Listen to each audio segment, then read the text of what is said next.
With great power comes great responsibility. Compromise where you can. Where you can't, don't. Even if everyone is telling you that something wrong is something right. Even if the whole world is telling you to move. It is your duty to plant yourself like a tree, look them in the eye and say no. You move. Never step onto the battlefield of ideas unprepared. Before you enter the fray, you need a plan. And there's no better place to get one than right here on Tactics with host Caleb Colquitt. The Situation Room goes live now on News Radio 1440. And good evening, everybody. Welcome to the program. We are certainly glad that you've chosen to be with us on this Tuesday evening on Tactics, where speech isn't violence, tolerance isn't love, and disagreement isn't hate. So thank you so much for being with us here on the program. As I said, we are thrilled to have you. We don't have that many episodes left in the year, and a lot of political shows have already started to shut down. We have one more week of shows, and then it is Christmas, so we're going to be looking for that. And don't forget that we will also be having our big Festivus special, so very much looking forward to that as well. I already have confirmation Laura Clark has agreed to do that with me, and so we will be giving you more details on that. The plan is to do what we do every year and have it air on Festivus. There have been some things recently that suggest that that may not be something we're able to do, but we will keep you apprised of the situation and let you know what all is going on a little bit closer to time. But right now it looks like everything is a go, and we will have a Festivus special. I don't know for a fact it'll be on the 23rd, but it is going to be coming out soon. And since we're talking about days that are really important, I wanted to really discuss one thing that is important to me on a personal level. Today is my grandfather's birthday, and so he's probably the person that I admire most, more than anybody else. He's lived an amazing life. He's a Bronze Star recipient. He fought in the Battle of the Bulge in Germany. The guy's my hero and deserves every bit of that. I mean, he not only fought the Nazis, and I'm not talking about, some random punk kid that weighs 90 pounds on the street running up and punching a person for wearing a MAGA hat. I'm talking about actual real Nazis, ones that actually did hate the Jews and believed in fascism and all that. He fought those guys. And so he did that. But then to me, what's even more important and more impressive about his life, because as great as it is that he's an American hero and ought to be, given every bit of acknowledgement that he deserves from that, the thing that, even if he had never gone to Germany, even if he had been ruled, unable to participate in that, and they had not accepted him in the military or whatever, and they had just, he just lived a life here stateside, the guy would still be my hero, because he came home, he married my grandmother, whom he was married to for over 70 years, 100% faithful to her, never even wanted somebody else, and a godly man that served the church and served the Lord his entire life. He was a farmer. He raised 6 kids. I mean, I could stay here and talk about my granddaddy for the entire 2 hours of the show. I'm not going to do that because I know that's not why you're here, but I just wanted to say to him, happy birthday, Granddaddy. I love you, and I thank you so much for everything that you've taught me and the influence that you've had over me. So I just wanted to go ahead and do that at the beginning of the show, because it is a very, very special day for somebody that is not only close to me, but had a great deal of influence in my life and helping me become the person that I am. And so I really, really love my granddaddy. So we'll go ahead and get into some of the news of the day. Mo Brooks, who is one of the representatives for the state of Alabama in the United States House, he is the representative for the 5th District of the state of Alabama. He has actually launched into a campaign, as it were, to try to get other people to not certify the Electoral College. And so, because Mo Brooks has quite a bit of doubt, he's actually given, I believe, 5, and his 6th one, I imagine, is on the way tomorrow. He has already given 5 speeches from the well of the United States House of Representatives, in which all indicate his intent based on things like voter fraud, illegal immigration, and trying to get illegal immigrants to vote. He's done several of these little speeches that he's done each day, which congressmen have the ability to do, indicating and trying to drum up support for his effort to try to make sure that the Electoral College is not certified. And remember that if the Electoral College is not certified, then the constitutional process which would happen is that it goes to a vote of the House for president. But when it goes to the vote of the House for president, then it's not done by just raw number of representatives. It's done state by state. So whichever state has the most representatives, in other words, if you have a state that their delegation is going to be mostly Republican, presumably that state would vote for Trump. And each state only gets one vote. It's a weird thing, but it kind of defaults the House back to state representation as a means of electing the president. So, for example, if you're looking at a purple state, and I honestly don't know the makeup of each representative in each of the swing states, but let's look at, for example, a purple state that would be a swing state like somewhere like Ohio, that, if I'm not mistaken right now, has more Republican representatives than they do Democrat representatives. So those representatives would get to present their vote for the state of Ohio, and that vote would be one vote for whoever they cast their vote for, in this case probably Trump, because I believe that they have the majority of their national representatives in the House. I believe that they're majority Republican, and so that's how that would work. And so the Democrats currently have control of the House, but if you were to break it up in that manner, then Donald Trump actually becomes the president if the Electoral College is not certified. And so from a political procedural stance, Mo Brooks is actually on the right track. If he could actually somehow pull this off, now that's another big question mark, whether or not he can pull this off. But if Mo Brooks were to pull this off and a majority of the House would not certify the Electoral College, then yeah, this could be a backdoor kind of way for Trump to be the president. But remember that the Democrats actually control that. So this is a heavy lift, and I don't think that Mo Brooks is going to be able to pull it off. Here's where he is right. The Constitution does set this system up as a sort of backstop. Because a lot of people that have been critical of Mo Brooks and don't like the fact that he's doing this, they say he's trying to undermine the Constitution or undermine the election. Well, he believes that the election has already been undermined. And the point that Mo Brooks is trying to make is, look, the Constitution does necessarily set up this process that we can engage in if necessary. And the Constitution would not do that if it did not intend for that to happen. There is a backup plan when the Electoral College fails. And he's not wrong on that. It's the same way, because we hear when we're talking about other political issues all the time, a good example would be the Senate confirming justices. For a long time, it really doesn't seem to be the case now. Really, neither side even pretends that they're going to try to give a fair hearing to either side's nominees anymore. But back in the day, there was just this sort of assumption that, well, the president gets to nominate Supreme Court nominees, and so it's the just and fair thing to do to just go ahead and confirm whoever the president nominates when it comes to judicial appointments. But that's not the way the Constitution set it up. The Constitution was set up that Senate confirms that. So the president gets to nominate whoever he wants, but the Senate then considers that person and decides whether to vote them up or down. And so you're not doing anything incorrect by exercising the power that is granted to you by the Constitution. And so this is the same thing. What Mo Brooks is trying to say is, look, in case something happens where we doubt whether or not the vote can be relied upon, the Constitution does grant this as sort of an emergency exit kind of thing, a last resort in case something funny happens with the vote so that we can't be sure who is the correct and incorrect president. Now, whether or not you believe that the election has been hijacked, and I think that in many ways it has been, is it enough to put Trump over the top with 270 electoral votes? I haven't seen conclusive evidence of that yet, but there are definitely some weird inconsistencies that have not been hashed out and need to be hashed out, and the time is quickly running out.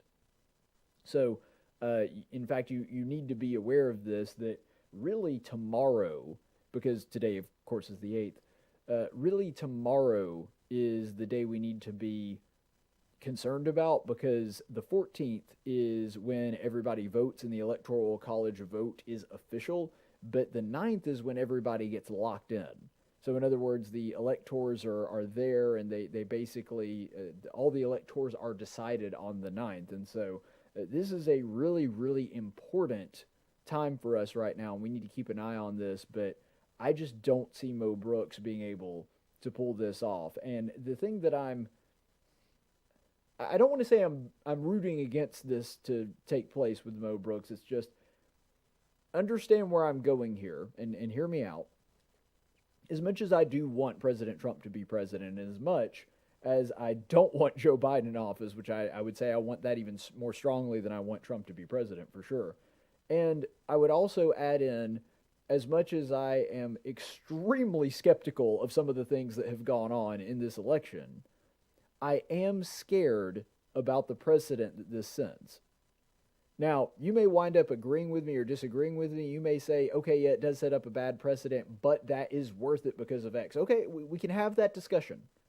We can have that discussion, and I'm okay with having that discussion. But hear out my concerns and think about this, because I think this is pretty darn serious.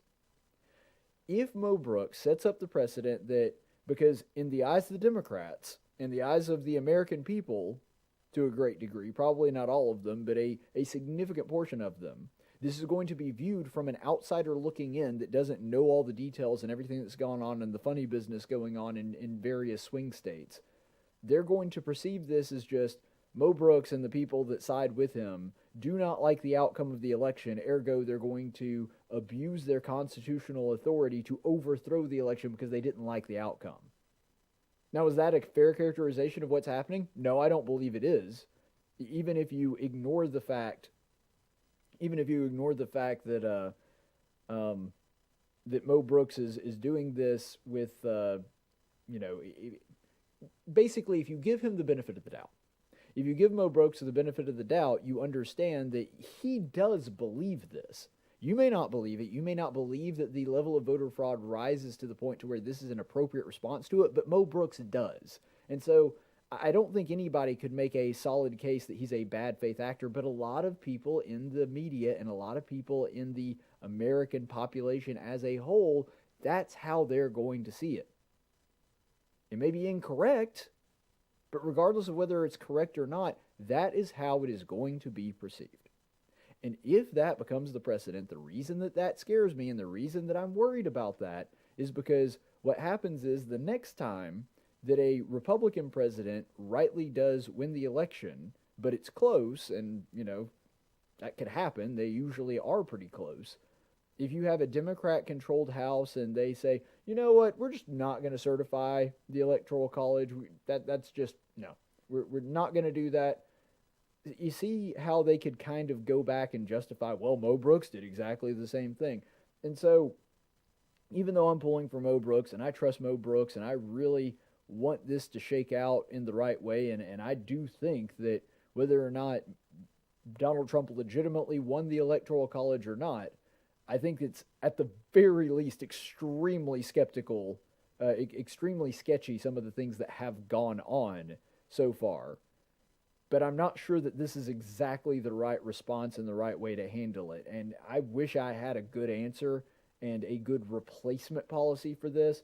But I have reached out to Mo Brooks' office. I have talked to some of his staffers, and I'm in communication with them now, and I'm hoping that he can come on because, Mo Brooks has just been too good a congressman for me to assume that he's, I don't even want to say go off the deep end because I don't think that's how I'm characterizing it, but he's thought this through. That's how I'll say it. He has thought this through. He has a good reason for doing this, and so I kind of want to pick his brain, and so I've invited him on the program. Hopefully we will get an answer from him not too long from now. But the bottom line here is this is why it's so important. This is why it's so important to have systems in place where we can trust the vote the first time anyway. And I know that it's a little too late now to be talking about that. I know that we have passed the Rubicon in many ways. I'm just saying that this is the reason. This is a perfect example of why it is so important to have a trustworthy system in place beforehand. because what has happened here is a lot of these cases of voter fraud are going to be thrown out. Are they going to be thrown out because they're illegitimate in the sense that the Democrats are definitely up to some underhanded stuff? Not necessarily. But the reason that they're not going to be thrown out, in my opinion, that these election results are going to stand, is because the Democrats have so poisoned the water. In other words, they have institutionalized cheating as a part of the system as opposed to an anomaly that exists outside of it. They have been setting the rule book to favor them for a while now. Pennsylvania is the best case scenario, the best case study for them when it comes to that. How they have, just through judicial fiat and also through some of the rules and regulations they put in place months beforehand, that they have made it to where cheating is actually a part of the system. And so, as horrible as that would be, when a judge looks at that and sees, well, that looks bad, but technically it doesn't break the rules, which, by the way, as hard as that is to hear, that's what a good judge does.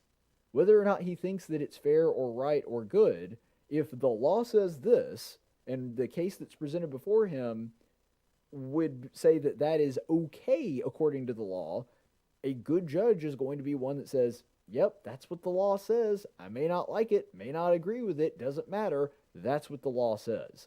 And so this is where we're running into some of these problems, and I do hate that the Supreme Court hasn't looked at, or actually, this is breaking news just, I think, a couple of hours ago, that the Supreme Court said that they are not going to hear the case for Pennsylvania, and I am very disappointed in that. But this is part of the problem and the wall that we're running up against, and this is why it's so important to make sure that we have a good system in place months out beforehand, before an election starts, when it's not an election year, to focus on that then, because not doing that has led us to the system that where we are now, essentially.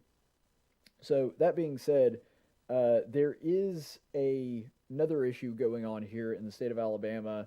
It has to do with the toll bridge. You may remember that there was this big kerfuffle with the I-10 bridge down in Mobile, and they were going to build a new bridge, and then plans of it got scrapped when they released, oh, by the way, it's going to just, be $6 every time you cross it. And so that's kind of what caused all of the commotion, and Jim Ziegler, who is the state auditor for the state of Alabama, decided that he, too, was going to weigh in on this. So you can see this quote from Jim Ziegler, and he says, in Birmingham, they just built a new I-59, I-20, I-65 interchange, costing about $800 million with no tolls, Ziegler added.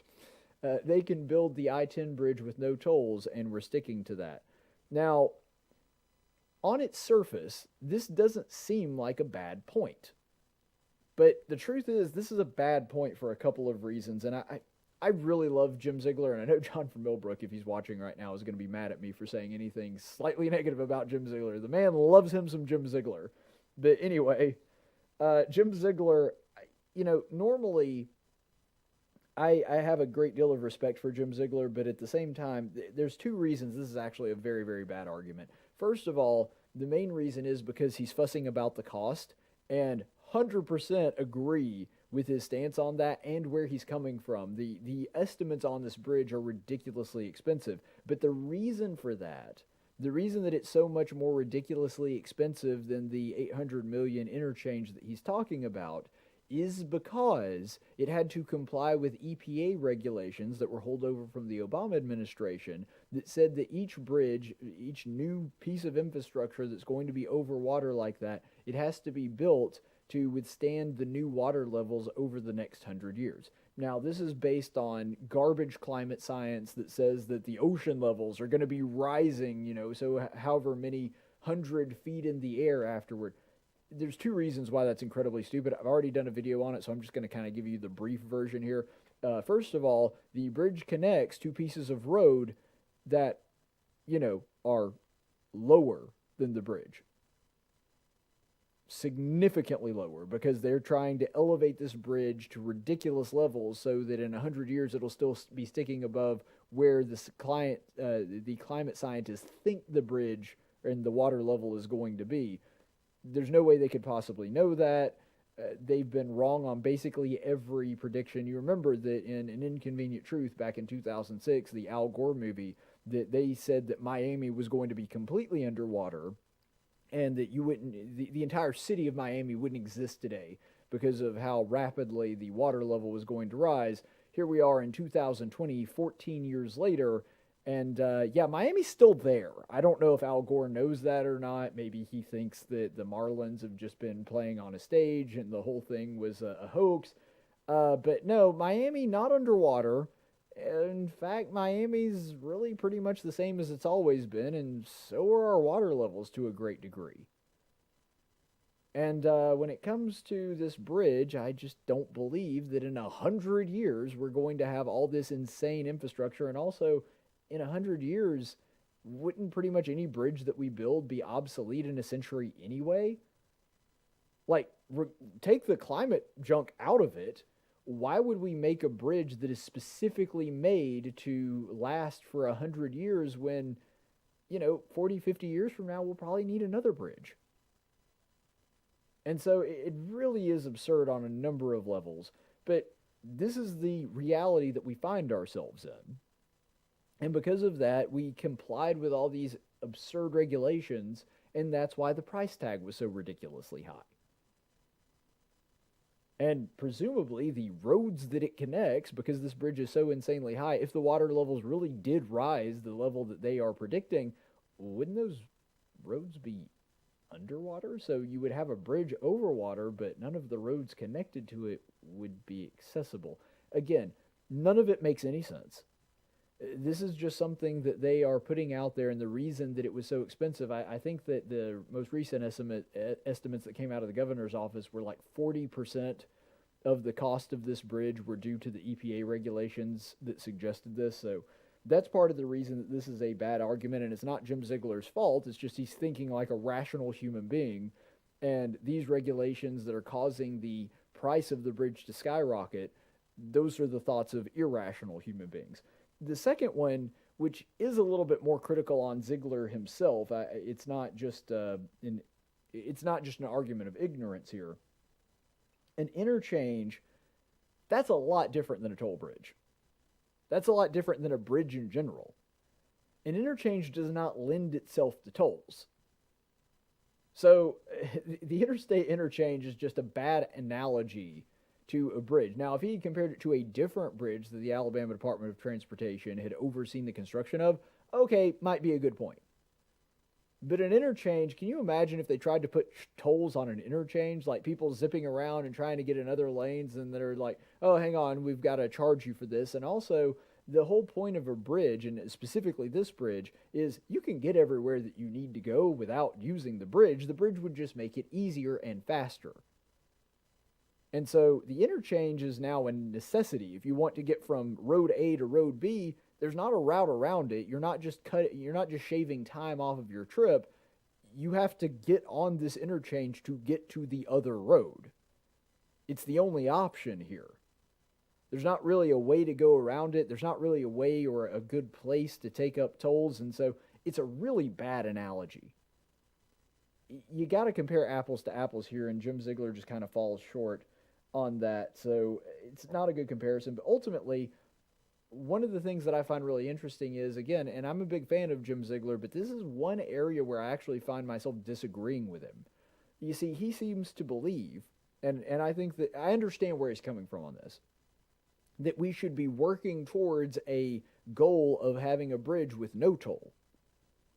I actually don't agree with that, because it bothers me that the state is trying to build this bridge that will be primarily used by residents of Mobile and the surrounding area, despite the fact that the vast majority of the people in the state will either never use this bridge or incredibly seldomly use this bridge.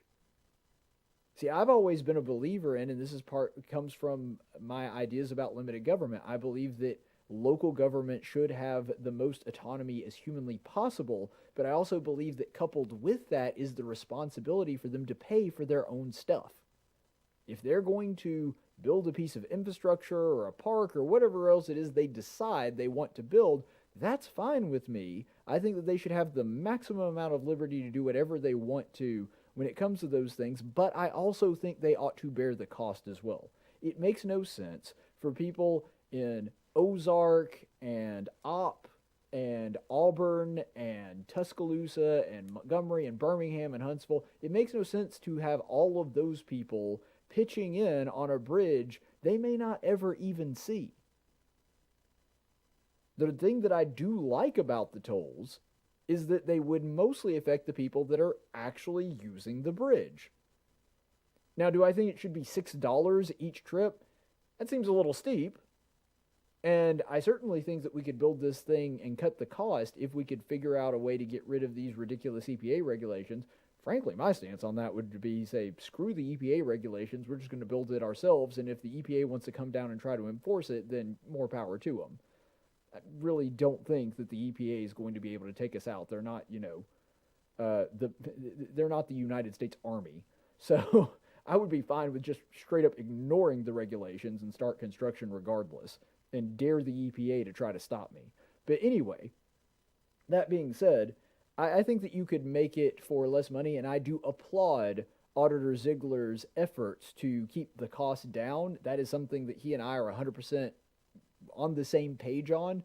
But as far as like who should be bearing the brunt of this financial burden, I do think it's the people that are going to be using the bridge themselves. And you know what? Sometimes I go down to South Alabama.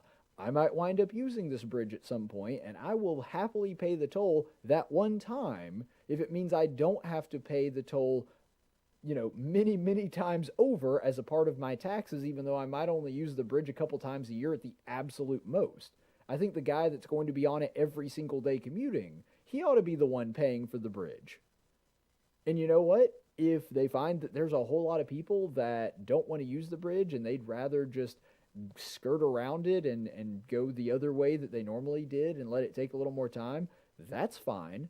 And if they think that everybody's going to do that, then they need to start asking themselves the questions, why are we building the bridge then? If people aren't willing to pay for the new bridge, if people aren't willing to shell out the money from their own pocket for the bridge to be constructed, then maybe we don't need the bridge. That would be my stance on it, and that's part of the reason I like this idea of local accountability.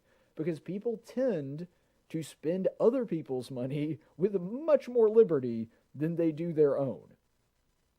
I mean, if I say I'm paying for lunch, then people are going to, unless they're like good friends and just super considerate or something like that. But as a general rule, if I say that to somebody and they're like, you know what, I'm paying for lunch, get whatever you want, you might have that extra order of fries, or you might splurge a little bit and get a Coke instead of a water or something like that. People tend to be less cautious with money that they did not labor for and did not earn. I mean, a better example actually is lunch that you get when you're buying and it's on an expense from work versus your own money. I mean, people do tend to spend other people's money more. That's just how the world works. And so because of that, if they know that the cost of this bridge is going to be spread all across the state, and each taxpayer in Alabama is going to be paying for it, and they know that they're not going to have to pay so much for it, they might be all for the new bridge. And then if they realize, oh, I'm going to have to pay for it, maybe not so much. Or maybe when they do that, they're like, well, I'd be willing to pay for it, but we got to drive the price down a little bit. See, this is the reason that local control is so important, because it maximizes accountability. That people there, if they're going to be the ones paying for it, they want to make sure they're getting a good deal. They want to make sure that they are getting basically the bang for their buck. But it also, because of that, winds up cutting cost, and it makes fraud significantly more difficult. If you're funneling funds through a office in Montgomery versus something locally like that, it's easier to defraud people that way.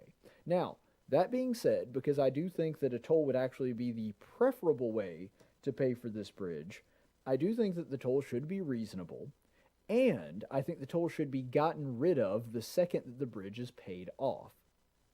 So I'm fine with them enacting a toll, but the second that they have actually accumulated enough money to pay for the bridge, then the toll needs to go away. Tear down the toll booths, no more. I'm fine with that. would be 100% all right with that. So if they wind up doing that, then I think that is the best way to keep everybody accountable. But projects really ought to be paid for, and this is just generally true. It makes no sense for you and me and other residents of citizens of the state of Alabama to be paying for the Amtrak that runs from D.C. to New York right now. And as federal taxpayers, we are supplementing the tickets for people getting on the train in New York City to go down to D.C. and vice versa. Their tickets are cheaper because we're helping pay for it. That makes no sense. There's a very good chance I will never, at any point in my life, ever even see the Amtrak train that runs that line, much less ride it, yet somehow it makes sense to the government bureaucrats that my money is helping pay for it? No. And this is exactly the same thing on a smaller scale, granted, but it's the same thing. The people that are going to be benefiting from this project ought to be the ones that are paying the bill. That's just how I see it. So we're going to go ahead and take a quick break. We have a really, really good segment on the other side of this. Matt Clark from the Foundation of Moral Law, been on the show many times. He actually stopped by to talk about how the city of New York and the state of New York as a whole is handling some of these religious liberty claims, because you may have heard the Supreme Court ruled on how they are dealing with the coronavirus in churches and shutting them down, and the Supreme Court came back and slapped them around a little bit and said, oh, no, you don't. You can't have these extra restrictions on the Supreme Court. So we have that discussion, and that is coming up on the other side of this break when we come back.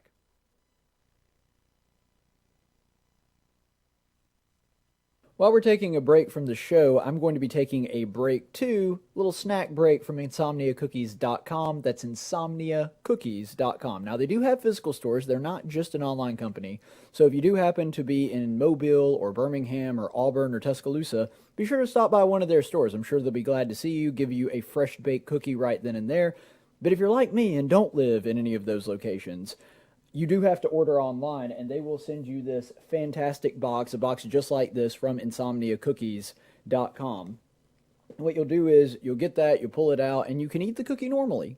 Or you can do what I do and what Insomnia Cookies actually recommends, which is pop it in the microwave for a few minutes, and it comes out and it tastes like a fresh baked cookie. So today we're going to be reviewing one that I'm pretty stoked about, the peanut butter chip. So not chocolate chip, peanut butter chip. And the thing is, I love peanut butter. I will eat almost anything with peanut butter. I lived off of peanut butter in college. Were it not for the Peter Pan Company, I probably would have died. I would not have survived college had that taken place. And so, absolutely love peanut butter. So far, my favorite cookie from InsomniaCookies.com has been their peanut butter cup. And so I assume that the peanut butter chip is slightly different than that. And I'm just really excited to test this one out.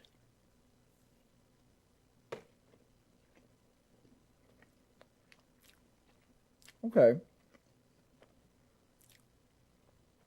I really like this because it is a peanut butter cookie, but it's not your standard peanut butter cookie. You know the standard peanut butter cookies where the peanut butter is just mixed into the cookie dough, which are still good, don't get me wrong. I still very much enjoy those.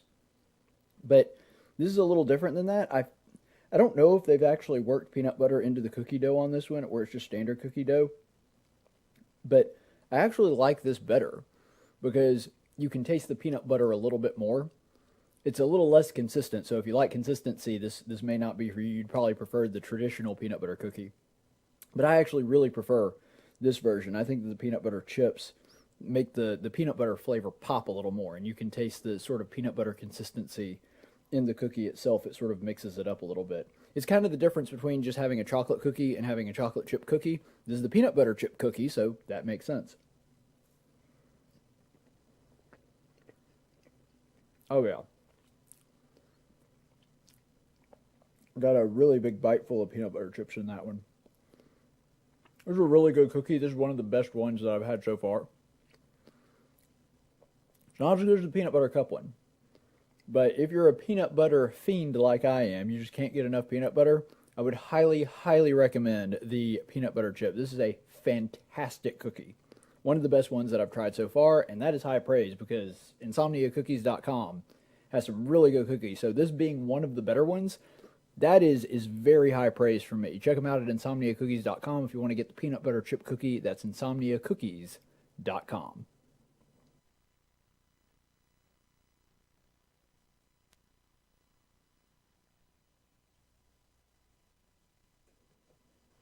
And welcome back, everybody. Thanks so much for being with us here on Tactics. We appreciate you watching, however you're watching. And if you're watching on YouTube, Facebook, be sure to give us a like and subscribe, because that is how we beat the algorithm, which, as always, is working against us. So we appreciate your support. My next guest is somebody who's been on the show very often. He tends to come here whenever we have anything dealing with constitutional law or religious liberty, or in this case, both.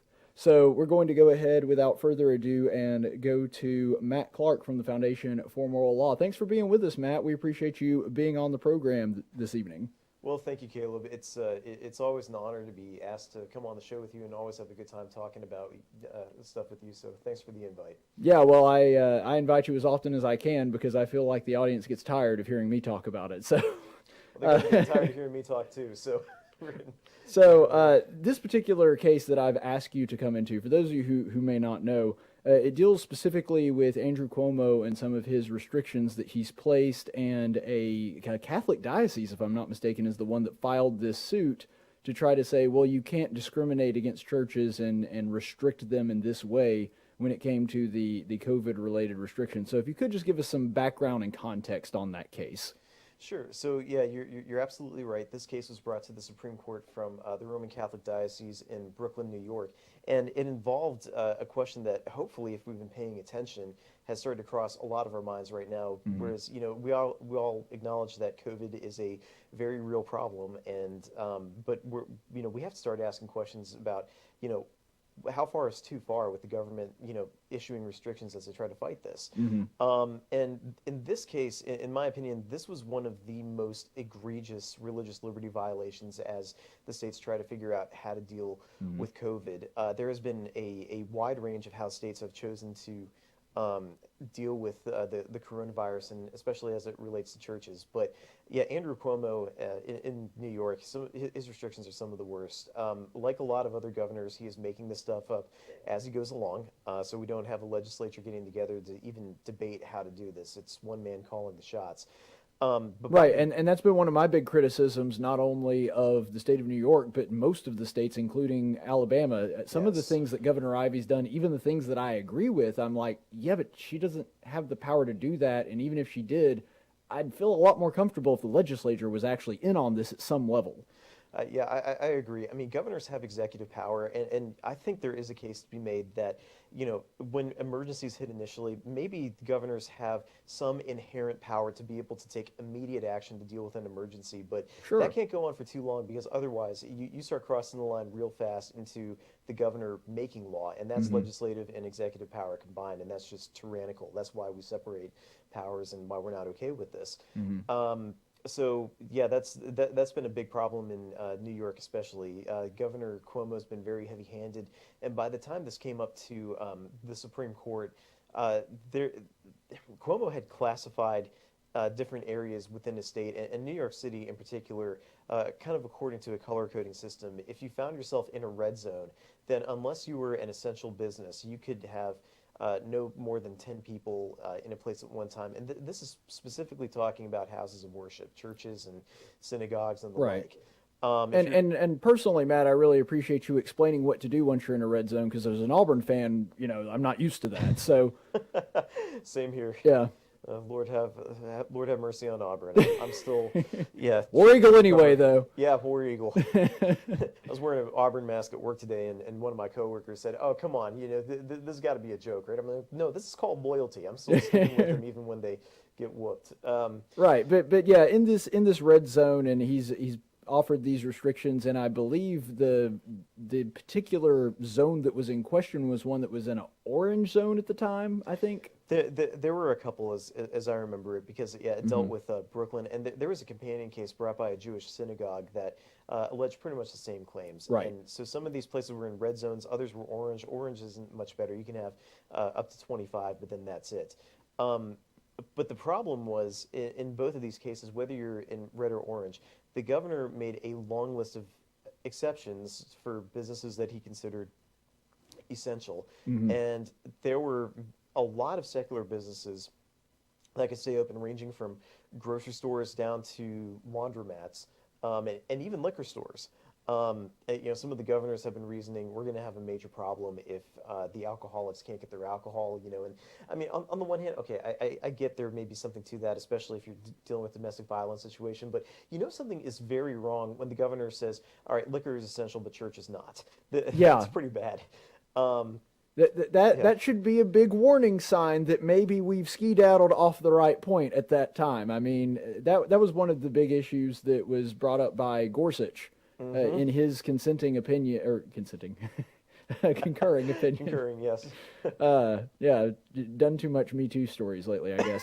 But in his concurring opinion, one of the things that Gorsuch brings up, which I mean made sense, is that it's not even necessarily that these restrictions on their face by themselves are unconstitutional or an overreach, even though I think you could certainly make the argument that they were. Yeah. He was saying, but you certainly can't put more restriction on the churches than you are a bike shop or a liquor store or a gym. Like, that's not something you can do.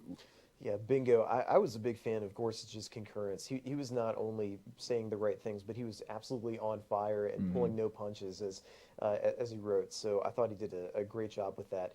And I think my favorite thing was that he added just a little bit of sass, yes. and it was Scalia-esque. And as much as I love Clarence Thomas, not a lot of sass in his opinion. So it was nice to have, in the absence of Scalia, have Gorsuch sort of fill that role. Oh yeah, I agree completely. I mean, I think Thomas is the greatest justice we've had on the Supreme Court in well over 100 years. But in terms of the writing flair, that used to be Scalia's thing, and now appears to be Gorsuch's thing too. So his opinions are definitely entertaining to read.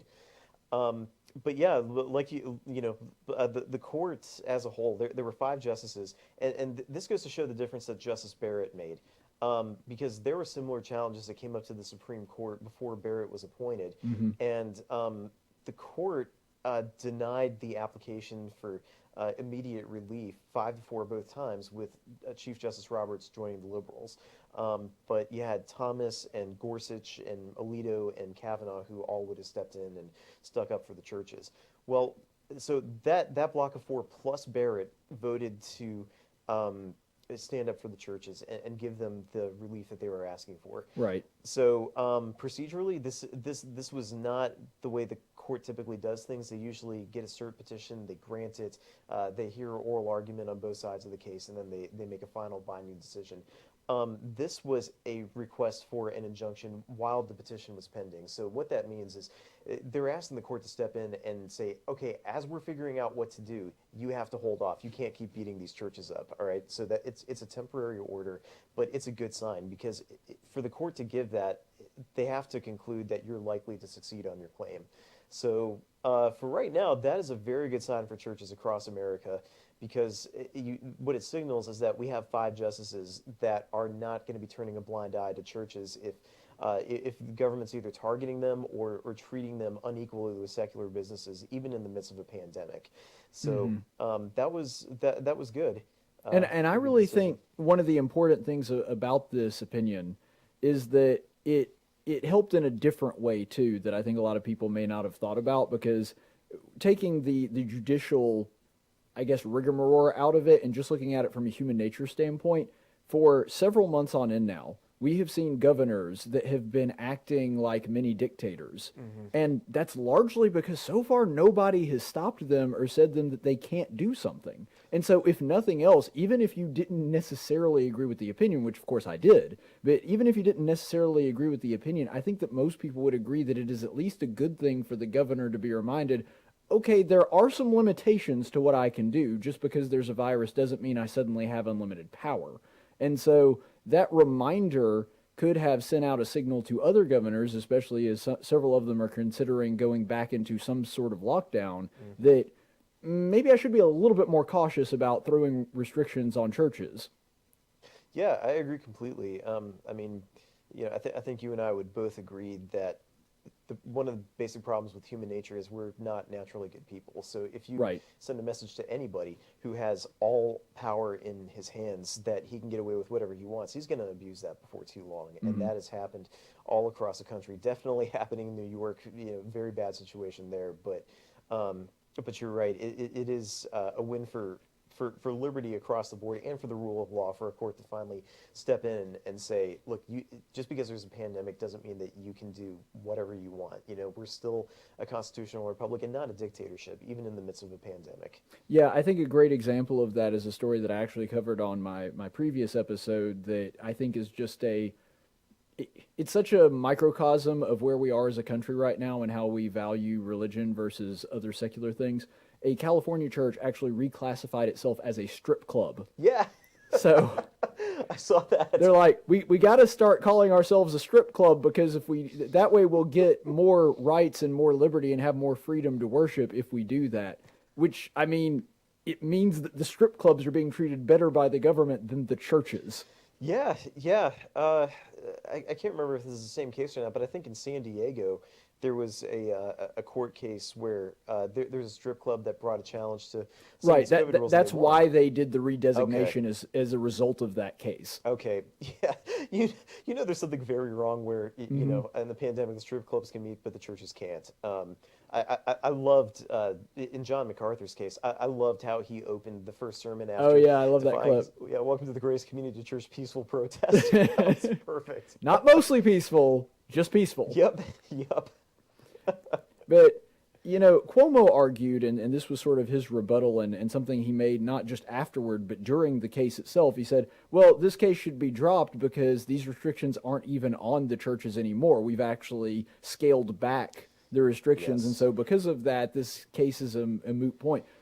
Do you agree with that? And if not, why? No, not at all. And so we're, my firm is actually handling, two cases right now where we're challenging COVID restrictions, and one of them is sticking up for a church that has some problems with some of the religious liberty restrictions. And this, Right. in not only our cases, but just about every case that I've seen out there, this has been the government's go-to defense. And I can't really blame the government for arguing that, because frankly, if I was working in a Attorney General's office, that would probably be the first point that I raise. Right. The general rule is that for courts to make a decision and to issue an order, there has to be a live controversy. So meaning, all right, there's actually a problem that is currently going on between two parties, and then the court has to be able to issue a ruling that's probably going to be able to resolve it. Right, it's an issue of standing. Bingo, standing. Yep. So the concept of mootness is related very, very closely to standing. The two kind of go to whether a court has Article 3 powers to hear actual cases or controversies. The Constitution doesn't give it the ability to just render advisory opinions, but Right. it makes them solve real problems. So at the last minute, Cuomo backed out and lifted his restrictions, and he said, "All right, so it's moot."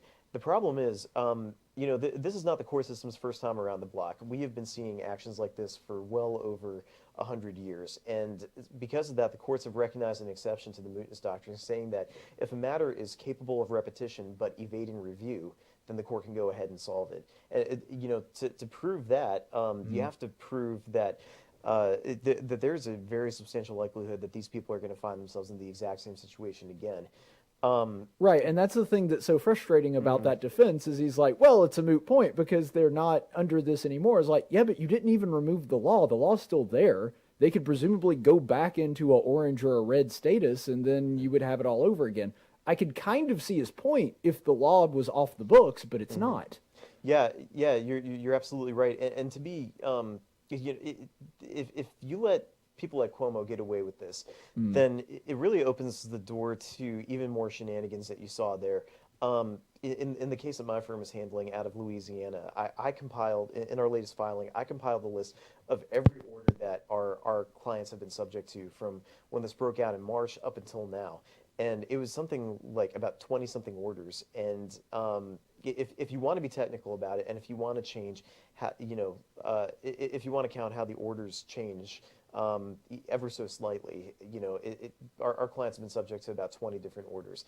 And so we told the court, like, all right, based on my math, if you divide that up, the average length of one of these orders is about 33 days. So if you're going to challenge it, you're going to stick up for your constitutional rights. You can't file a complaint and let the judicial process play out because it's going to be over really, really quick. If you have to hit the reset button every time the order changes, you're never going to get a final decision at all. So that's why sometimes you have to hold the government's feet to the fire.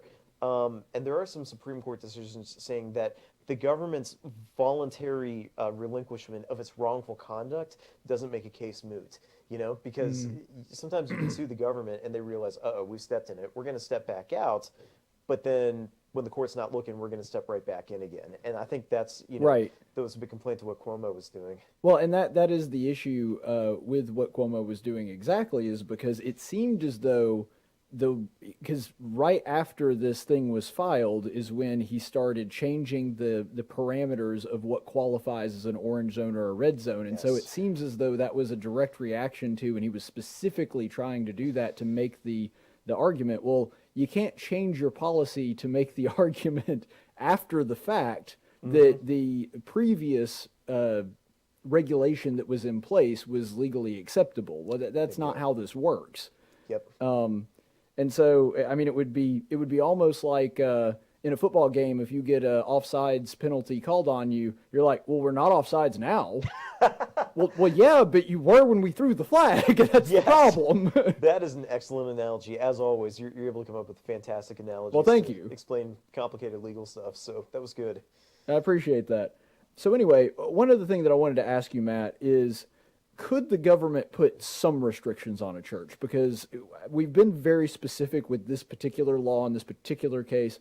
I kind of want to go to give the audience kind of a broader idea of what could happen and what would be acceptable. We are in an unprecedented, at least for the last 100 years, pandemic. There are real concerns, and you and I have personally talked about those kind of concerns before. So in an emergency situation like this, and if it was applied evenly, in other words, they're not specifically targeting churches, which seems to be what Cuomo was doing, what restrictions could be placed on churches and gatherings? So that is an excellent question. In my capacity as an attorney for the Foundation for Moral Law, we are taking the position that this is one of the few things that the First Amendment places absolutely off limits to the government. So, if you try to go back and look at an originalist analysis, if you're trying to figure out what the founders would have done during a pandemic, you're going to have a hard time finding, information. I mean, we haven't really been able to find, much on that at all. We go back and you look at the kind of things that they were fighting over back then. They were really trying to avoid punishing people for going to church, or the government dictating you can only go to certain churches but not others. And even up until the present age, really up until COVID hit, even among liberals, it was always presumed that no matter how far the free exercise clause extends in its application, the right to believe is absolute, and pretty much what you do in traditional church services, that's probably off limit too. But the debate beyond that really came down to things like, okay, can the Christian cake baker decline to turn down making a custom cake on same-sex weddings? Right. But for a very long time, it was presupposed that the right to believe and the right to hold church services were absolutely off limits. The court did not address that question in its decision in the Roman Catholic Diocese from last week, but they have left it open. What the court has recognized is that at a minimum, and those are the key words right there, at a minimum, the government can't treat churches worse than they treat secular counterparts. Right. But anyway, we've in the litigation that we're pursuing, we have zeroed in on a few things from the founding era that we think are applicable. So number one, James Madison, when you look at his view, and he was the principal architect of the First Amendment. Right. He really viewed religious liberty as a jurisdictional matter. He said that religion, or the duty that we owe to our Creator in the manner of discharging it, can be exercised only by reason and conviction, not by force or violence. It is therefore the duty of every man to render the homage to his creator that he deems acceptable, and not by how another decides it. So I started paraphrasing there at the end, but that's Memorial and Remonstrance if you want to look it up. But as he goes on, he packs it out, and he really takes the social compact theory to its logical conclusion, saying, all right, if God gave rights to man and then man formed government, then how can government ever take away what belongs to God? It doesn't make any sense under this way of looking at it. Right, which is basically the premise of Locke, which is one of the big progenitors of basically the entire philosophy that our nation and our laws were founded on. Bingo. So yeah, you've got some stuff from Madison there. Thomas Jefferson said some similar things in his Virginia Statute on religious liberty. He thought that it was time for the government to step in when actions that are done in the name of religious exercise become overt acts against the public peace or good order. So I guess if you have, for instance, let's take radical Islam, for example. Okay, yeah. You're getting together and you're going on jihad and going after everybody and trying to kill people. Well, all right, that is definitely time for the government to step in and say, you can believe whatever you want, but you can't go around killing people. That's done. Or if you were talking about something that would be a disruption to the peace, even if they aren't technically going out and killing people, just like inciting a rebellion or something like that would be something that even if no one dies, that would still be something that's a problem because that's illegal in another capacity. Yes, absolutely.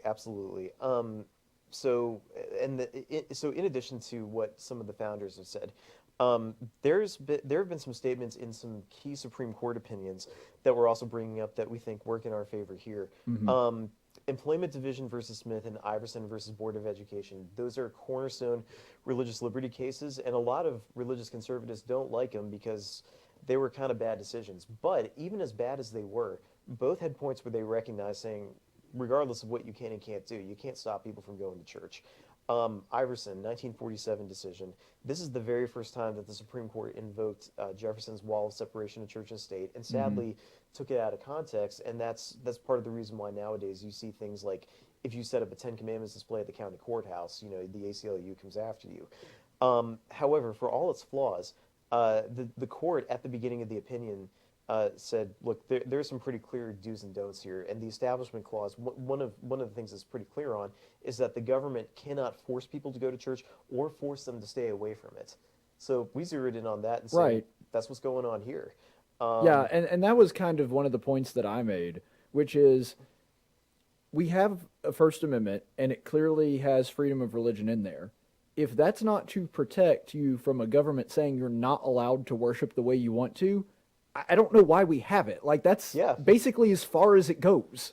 Yeah. I mean, that would be almost like the equivalent of, in a first speech question, being like, but you're not allowed to say anything that we don't approve of. Like, that's as far as it goes. There's no further to go from that. And exactly. And that's really where this issue comes in. And especially with Cuomo specifically, I mean, it seems as though, because I know you may not be aware of this. I know it's kind of a secret, but there are actually mosques in New York. I know. How about that? They exist. I know. Yes. It's weird. People don't know this, but it's true. And it seems like any time there is a Orthodox Jewish gathering or a gathering of Christians, Cuomo is all over that, and we have yet to hear of a case of them shutting down a mosque.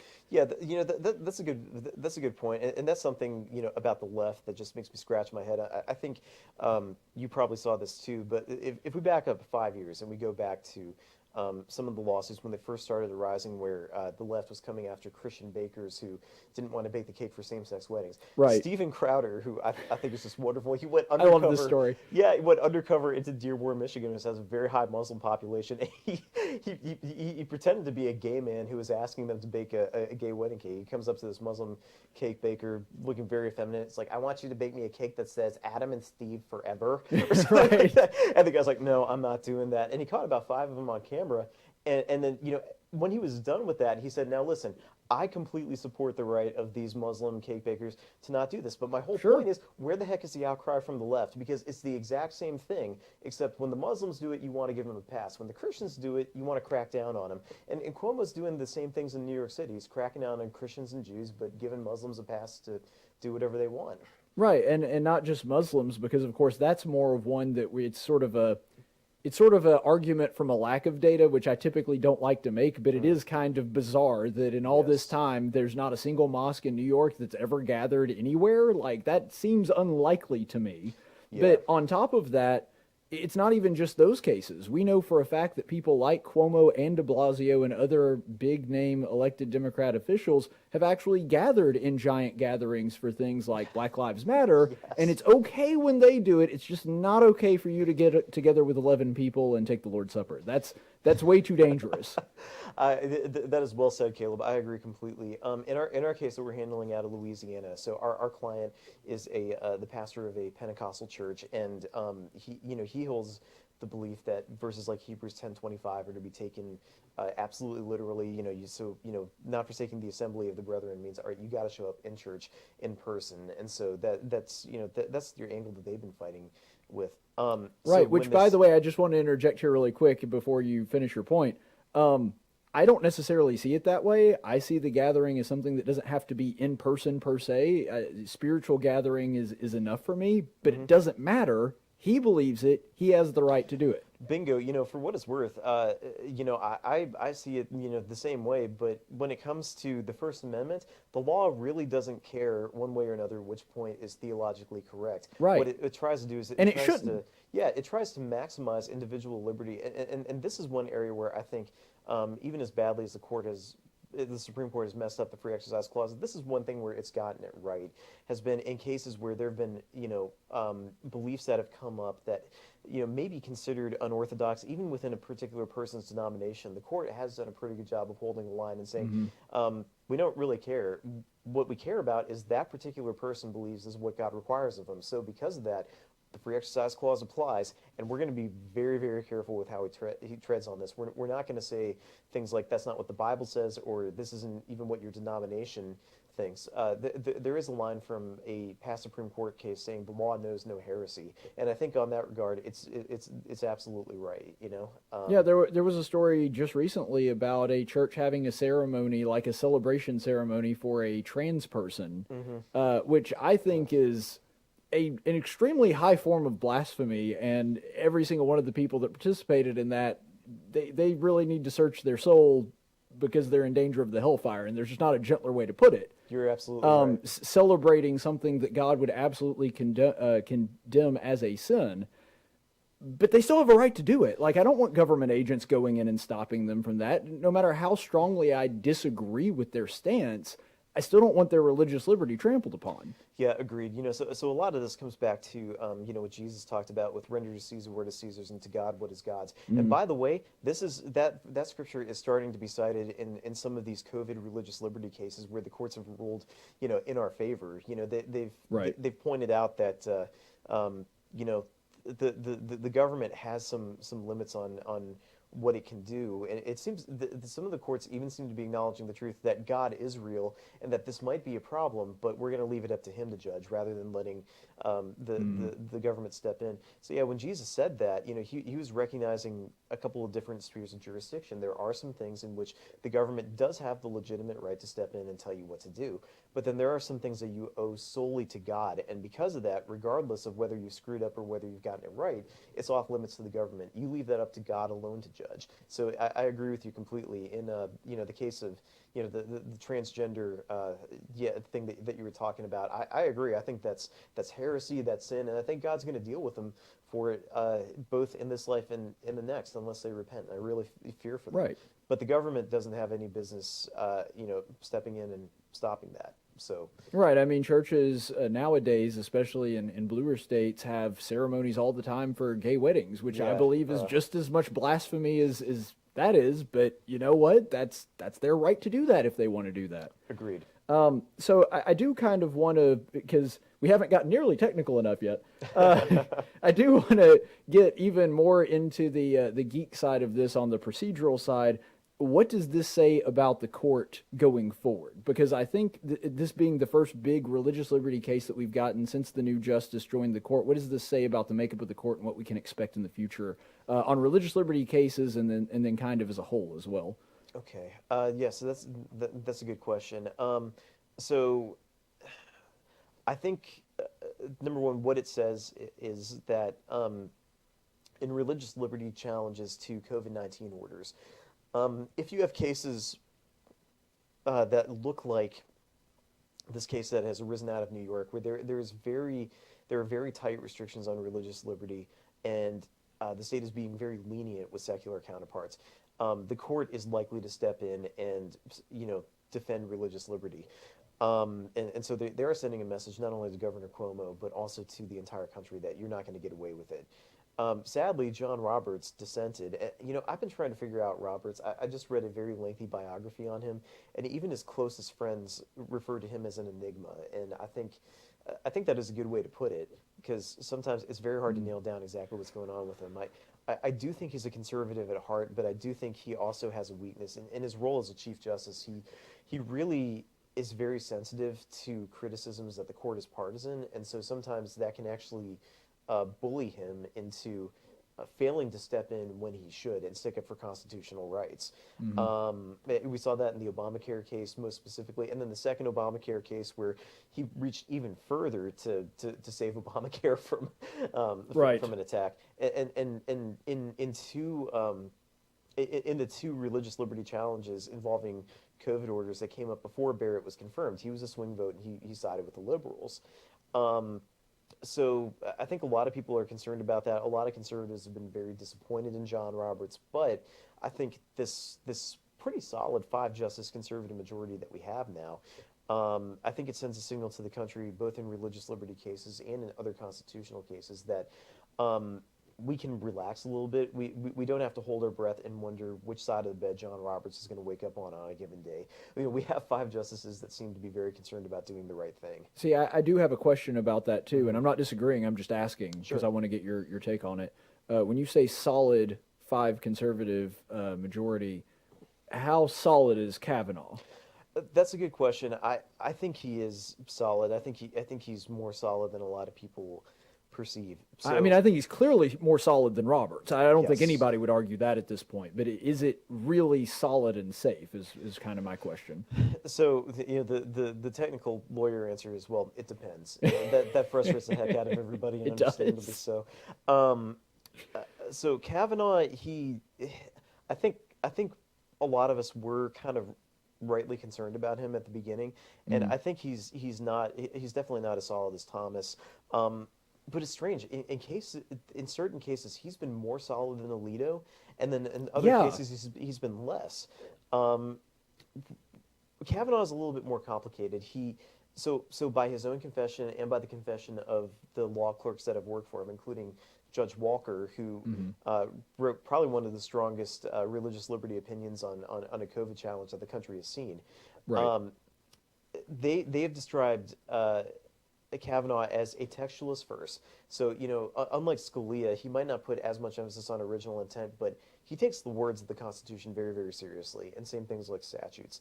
So if you've got to dig into what was going on inside the head of the authors, he may not be as keen on that, but as long as it's actually in the law itself, then he's going to more or less stay with that one? Yes. So he starts with the text first, and then after he goes to the text, he looks at history. So he does look back, around the founding era. I think he might not find their opinion as controlling as like Thomas or Scalia would. Okay. But he's still, he's starting with the text. Then he goes to history as his primary outside source. So that's still good.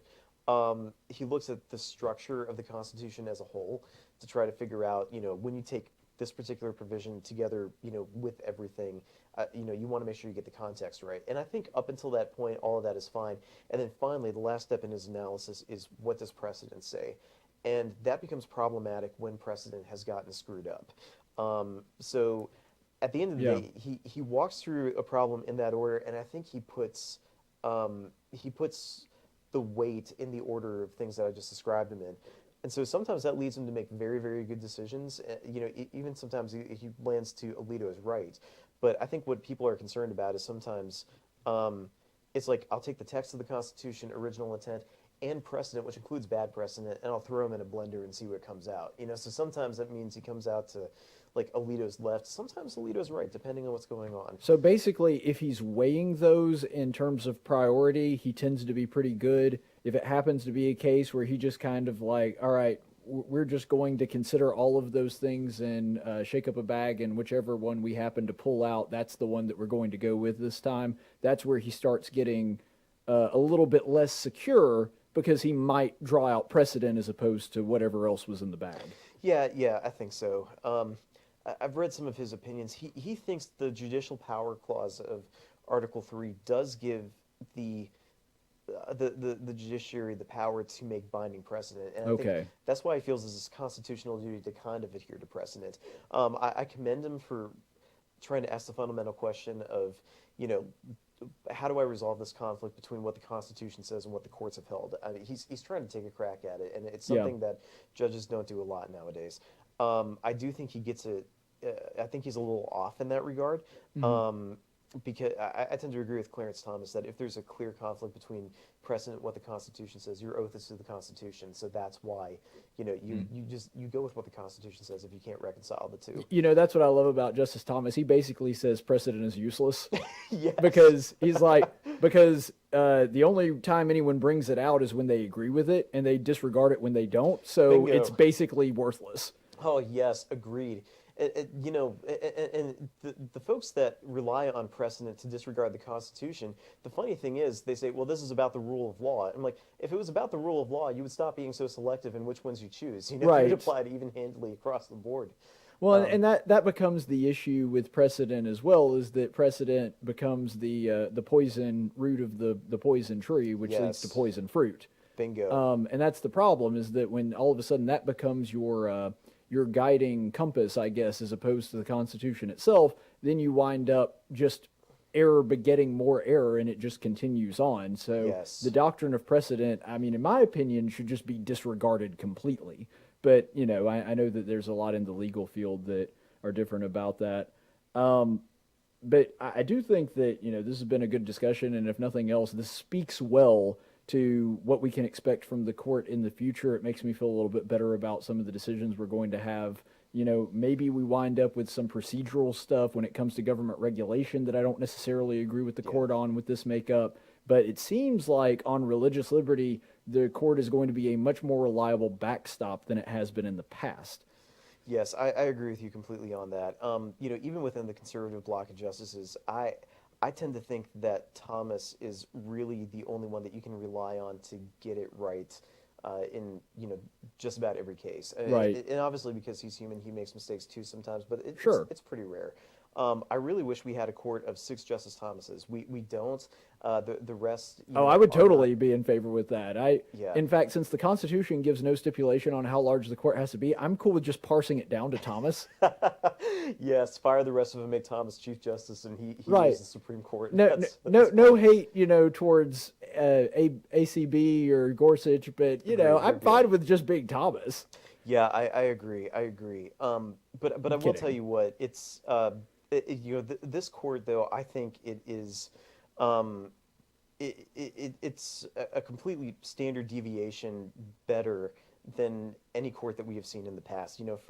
For a very long time, actually from probably about the time of the end of the Civil War up until probably about Roe versus Wade, we had about 100 years of the courts losing their grounding in the text of the law, and they were kind of really making things up as they went. And people didn't really wake up at that until Roe versus Wade came along, and we found out, oh my gosh, like based on the words due process of law, that means you can kill a baby in your first trimester, maybe in the second, probably not the third. How in the world did you get there? And then so since then, conservatives have been making an effort to push it back. Well, I think it's kind of like, and I'm not trying to justify us taking our eye off the ball in that sense. But it's kind of like when a kid's not doing anything, and so you take your eye off of them. It's not until they do something really bad, like break a lamp or something, that you think, oh, wait a second, maybe we should be keeping an eye on that. And I think that's what happened, is it was this sort of slow degradation over that period of time. I blame a lot of that on Hugo Black from Alabama. But anyway, it was sort of that slow walk, and then all of a sudden Roe v. Wade was like the lamp shattering in the background that everyone was like, wait a second. Yes, agreed.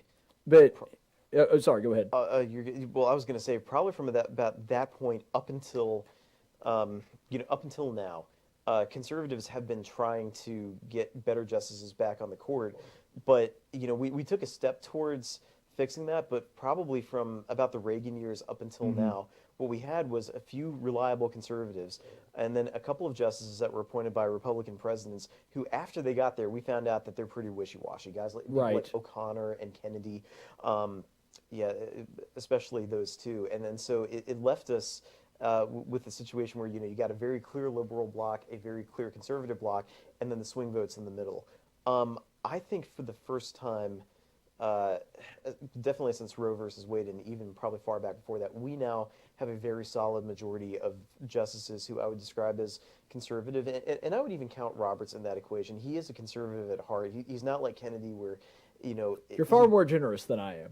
Yeah, well, I've been saying we should just, especially after this one, we should just start referring to Roberts as one of the liberal justices. Like I'm at that point right now. Yeah, I hear you. He is not jurisprudentially liberal, but where he buckles is with the criticism of the courts, and that's what can make. Well, see, but that's what gets under my skin, because I do have a lot of lawyer friends that suggest this, and I have no reason to believe that they're incorrect. I think that they're probably right. It's like, well, it's only the big, like, sweeping cases that he winds up buckling on. It's like, well, yeah, but isn't that kind of the ones that you would wish that he would stand his ground on? Oh, like, yeah, bingo. I'd be fine if on some of the procedural stuff he was less reliable, if he actually just, when there's an obvious constitutional violation, says, no, we're sticking with the Constitution. Yeah, I agree with you. And to his credit, I mean, that's like having a quarterback that's really good at, those short passes, but when it comes time to actually make the game-winning play, he can't hit the broadside of a barn. Like, I'd rather have the guy that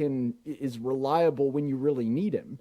Yeah, no, I think you're right, and I think Chief Justice Roberts, in some misguided attempts to protect the court's image, he compromises. Now, what makes him different than some of his liberal predecessors, especially guys like Anthony Kennedy, is he doesn't just make stuff up out of thin air. All right, and that's, Kennedy, Bridgefell versus Hodges. You could have dumped a box of alphabets on the table and had a higher chance of having a coherent legal opinion than what Kennedy wrote. Yeah, it was just that's awful. Fair. It was applesauce. Yeah. So Roberts isn't like that, but he'll look for excuses sometimes to go for the narrow way out, and he'll raise points that on their face are legitimate, but when you look a little deeper, it's like, with all due respect, Mr. Chief Justice, that was kind of the coward's way out. You should have really put your foot down, held your ground, and stuck up for the party that was in the right, even if it would have given the court some criticism. So I mean, I agree with you. Roberts is problematic, but even putting him aside, the remaining five, yeah, there are times where,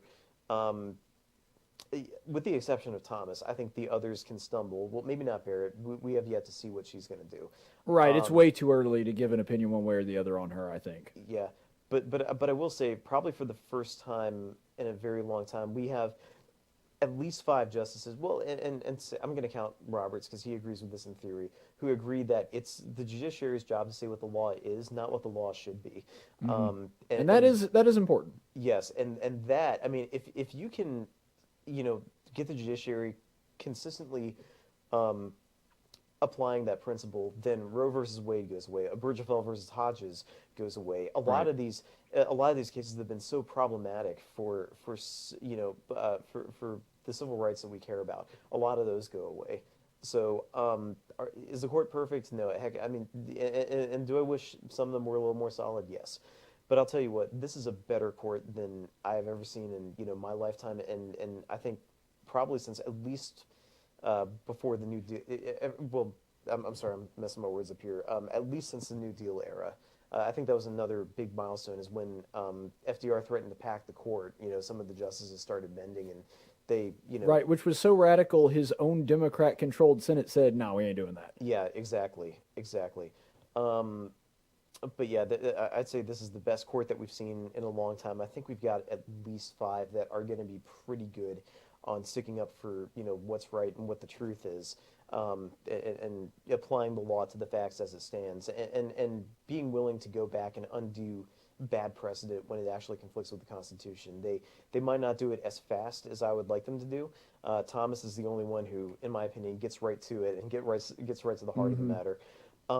But for the first time, we've got a majority that is actually willing to listen and willing to walk through the process of going there. So. Right, that is incredibly important. And I would just say to all of our listeners and audience, pray like you've never prayed that nothing happens to Justice Thomas if we have Joe Biden in office, because that would be an unmitigated disaster. Now, obviously, we don't want anything bad to happen to any Supreme Court justice, regardless of how good or terrible they are. Agreed. But, man, having Joe Biden, and by that I mean Kamala Harris, replace Justice Thomas would just be an unmitigated disaster that could hurt the country for a long, long time. And he is in his 80s, so... we've got to, keep an eye on that. But Matt, thank you so much for being here with us. And, is there anything else you'd like to add before we take off here? Just want to underscore those last words that you said about praying, well, especially for Justice Thomas, but for the court as a whole. Sure, yeah. Because... we finally, we have been fighting, and Republicans and conservatives have spent so much political capital on trying to fix the courts, and I think we're now finally there. So number one, as a fellow Christian, I'd say if you want to look deeper at it, part of the reason why justice stumbles is because ultimately it's a spiritual battle. If I was Satan, I would be spending a lot of time trying to figure out how to manipulate the U.S. Supreme Court, because they're the ones that unleashed, the murder of over 60 million innocent babies on the entire country, when the vast majority of states at the time had outlawed that practice. And those 9 justices, they're human. They have sinful natures just like ours. So I'm glad that we have justices that have the theory of constitutional interpretation right, but now they have to have the character, to do the right thing, including giving up the opportunity to take power when it's not theirs if they know they can get away with it, and that is it's kind of like Frodo with Lord of the Rings. When he finally gets to Mount Doom, he has the Ring of Power in his hand. He has the opportunity to destroy it. We need justices who will cast that thing into the fire and not think twice about it. And oh my gosh, I just thought of the best gif. I'm gonna have that scene where he's holding it over the fires of Mount Doom, and on the ring it says precedent. Yes. Yes. I've got to make that now. All right, Matt, thank you so much for being with us. We always appreciate you coming by. Thank you, Caleb. All right, we'll be back in just a minute on Tactics.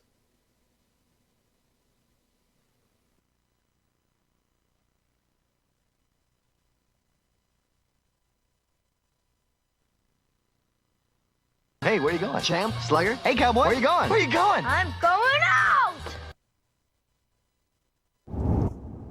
Hey everybody, Caleb here, just driving out on Atlanta Highway. And I saw a news story earlier this week that provoked a line of thinking in me that I wanted to share. I don't know how many of you have been following the Capitol Hill Autonomous Zone in Seattle, but one thing that I found really interesting is despite having the word autonomous in their name, they're not very autonomous. They do refer to themselves as self-governing, but there's not a lot of governing structure there. And when they did, unfortunately, have a real incident where there were people in danger and citizens needed help, they didn't have people to adequately police, and that meant that they couldn't find the shooter and stop it in time. And they also did not have the ability to take care of, they didn't have emergency care for the people that were injured, and it took them a while to be able to get in there. They've also had issues with sustaining themselves in regards to things like food. There's all kinds of things that they're not able to use, and I find it interesting that we get most of this news from people inside the autonomous zone, usually over the Wi-Fi that is still run by the city of Seattle, and through things like cell phones from the people inside there that are presumably still operating on the power they get from the city of Seattle's grid. And so this is the interesting thing that I want to bring up. I think that it highlights the relationship between freedom and responsibility. You see, to be truly autonomous, to be truly self-governing, you also have to be self-sustaining. This is a truism that Thomas Jefferson himself recognized, and it was one of the main reasons that he was such an open and vocal critic of debt. He understood that as long as we were dependent upon foreign powers, we would never be independent. That's why independent is the opposite of dependent. To be truly independent, to be truly free, you have to be able to operate on the things that you do yourself, to sustain yourself, to be able to provide for your own. That's what independence truly means. And the thing that has been very disappointing to me in the past several decades is we seem to have a whole lot of people that just don't care about independence. They don't really care about freedom. Sadly, this is true in a lot of ways for people in my own generation. There are a lot of people about my age and younger that don't have a problem with moving back home and not living out on their own, not making a living for themselves, just kind of cruising along depending on someone else. But what they may or may not realize, I think some of them do and some of them don't, is when they do give up that responsibility, they are also giving up their own freedom. That's why when you hear parents say, well, you live under my house, you live by my rules, well, that's true for a number of reasons. If they're going to be providing for you, then they get to make some of the rules by which you live your life. This is true on an international scale as well. Countries that are dependent on other countries for some of the things that they need, well, that's a very powerful bargaining token for other countries to be able to use to get those nations to do more or less what they want. This has been true throughout all of human history. And so I think that it's important to understand, yes, sometimes there are people that need help, but they are giving up their freedom to do so. And it's one of the primary reasons that there are so many people in government that are pushing for big government solutions, things like welfare, Medicaid for all, so on and so forth, because ultimately it is, at the end, a bid for more power and more control over people. The federal government does this all the time with the states. Oh, sure, we'll give you some money for education, but if you do, you're going to have to educate your students the way that we want you to educate them. Oh, sure, we'll give you some money and some grant for this research, but you're going to have to do it the way that we want you to. There's going to be some stipulations with that. Yeah, we'll give you money for this infrastructure project, but it has to be up to our codes and our standards in order for you to get that grant. You see, that's how the federal government very subtly manipulates the states into doing what they want. They do it with a tie to money. Ironically, money that was taken specifically from the residents of that state in the first place, which is incredible if you think about it. But ultimately, that is the lesson that we can draw from this, is that anytime you are dependent upon another person, that means you are sacrificing at least some of your independence. And that's why people ultimately want more people to be on government, because that person is going to be dependent upon them and thus hand over their autonomy and the keys to their own life. Ultimately, big government is about controlling the people.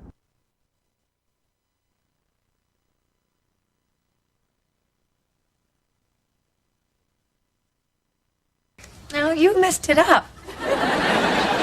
You're stupid.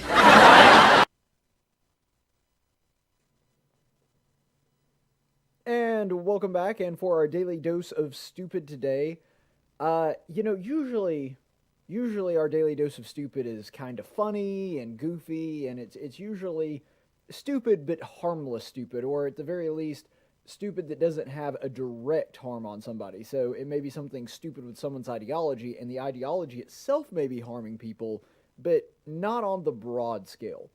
Unfortunately, today is not that. Unfortunately, today there is a real bit of stupid by government officials that is having a very clear and very obvious effect on the average person. So there's a lady named Angela Marsden, and she is the owner of the Pineapple Hill Saloon, which, by the way, is a restaurant in California. And for those of you who do not know this, California restaurants have recently said that not only do they have to close their indoor dining, but because of the recent uptick in cases, they have to even close their outdoor dining. So even if they had tables 6 feet apart, outside, all of that, and they've many of them have invested in this. I was watching a clip the other day of one guy who actually spent thousands of dollars in outdoor heaters just to try to comply with this, and they tell him, oh, well, sorry, we're going to shut down the outside too. And so this is really sort of hit a lot of these business owners and hit their investments, and especially at a time where businesses are losing money and can't really afford a whole bunch of extra expenses. Now they've cut their legs out from under them yet again. And this is what I was talking about, to where it is stupid, but this is a stupid that really isn't funny. It's a stupid that is hurting people in a very a one-to-one. You don't have to draw a whole bunch of connections or whatever. I mean, you can look at, this is the policy, And the cause of it is these people that are incapable of keeping their business alive and feeding their families. And unfortunately, this is the way that it has been for thousands upon thousands of Americans, but specifically ones in blue states like California. And this is just a great example of that, unfortunately. So this is the lady I was telling you about, Angela Marsden, who's the owner of the Pineapple Hill Saloon in California. And she's kind of demonstrating in this video why the policy not only doesn't make sense in the sense of, the science isn't with it, or where she's saying that even based on the way that they're applying it unevenly, the policy still doesn't make sense. Watch. I'm losing everything. Everything I own is being taken away from me. And they set up a movie company right next to my outdoor patio. And people wonder why I'm protesting and why I have had enough. They have not given us money and they have shut us down. We cannot survive. My staff cannot survive. Look at this. So you can see that's her outdoor dining patio for her Tell restaurant. me that this is dangerous, but right next to me as a slap in my face,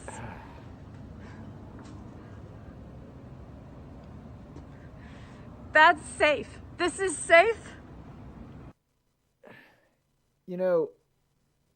That's just such a, and it breaks your heart, but it's just such a perfect microcosm of the idiocy of some of these governors, and in some cases our governor as well, that it just shows the idiocy that they have, that it's not an equal application of the law.